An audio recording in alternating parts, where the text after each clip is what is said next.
Hello everyone, সবাই কেমন আছো? আশা করছি সবাই ভালো আছো। তোমাদের আশীর্বাদে ভালোবাসাতে আমিও খুব ভালো আছি।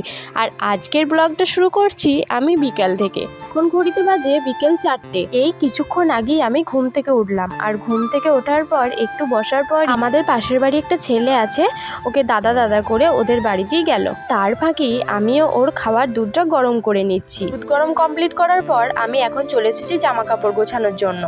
তোমাদেরকে বললাম না, ঘুম থেকে ওঠার পর কিছুক্ষণ বসে তারপরে আমি জামা কাপড় তুলতে গিয়েছিলাম, তারপরে এসে দুধ গরম করতে আরম্ভ করেছি। ওই যে ওই লাল বাস্কেটটা দেখতে পাচ্ছ, ওইটা আমি কিনেছিলাম মনার যখন 2 মাস বয়স। আমার এরকম বাস্কেটের অনেক দিন ধরেই শখ ছিল।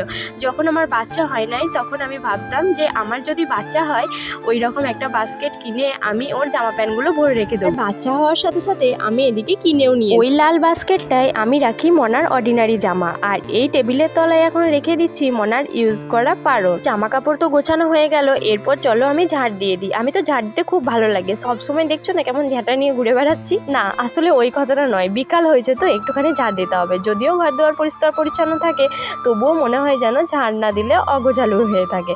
তো এখন আমি বড় উঠোনটা ঝাড় দিয়ে দিচ্ছি। আর এই উঠোনটা ঝাড় দিতে দিতে যেন কোমরে ব্যথা ধরে যাবে, এত বড় উঠোন কবে যে ছোট হবে।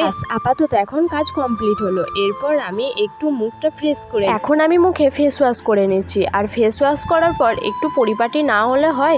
সারা দিনের মধ্যে একটুখানি যদি পরিপাটি না হয় তাহলে কেমন লাগে। দাঁড়াও আগে দুধটা ঠান্ডা করতে দিই, তারপরে তো নিজে ফ্রেশ হব। একটা থালার মধ্যে দুধটা ঢেলে পাখা চালিয়ে দিয়ে আমি দুধটা ঠান্ডা করতে দিয়েছিলাম। আর এদিকে আমি চুলটা ছাড়িয়ে নিচ্ছিলাম। আর মনা আসার সাথে সাথেই ওকে আমি মাইপোষের বোতল দিয়ে দিলাম, ও খেতে আরম্ভ করে দিল।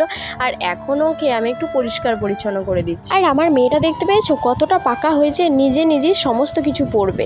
এত পাকা ভালো নয়। তোমাদেরও কি বাচ্চা এতটাই পাকা নাকি? এখনকার দিনের বাচ্চারা এরকমই হচ্ছে। সবাই বলছে নাকি যে এখনকার দিনের বাচ্চাদেরকে এখন নাকি শেখাতে হবে না।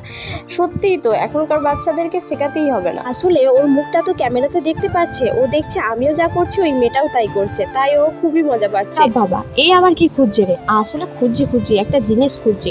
আমি মেলা গিয়েছিলাম না, দিয়ে মেলাতে গিয়ে ওই কানেরগুলো খুলেছিলাম, তার জন্য কানেরগুলো খুঁজে পাচ্ছিলাম না, দিয়ে এখন কানেরগুলো পরলাম। আর এদিকে আমার যে লিপস্টিকটা বেরিয়ে গেছে, অমনি দেখো আমার মেয়ের ঠোঁটটা দেখো এগিয়ে চলে এসেছে লিপস্টিক পরার জন্য। এই সোনার কানের খোলা পরা খুবই মুশকিল, আর এই বাউটি রিংগুলো তো খুবই মুশকিল, তাই কাকিমার কাছে এসেছিলাম কানের পরার জন্য।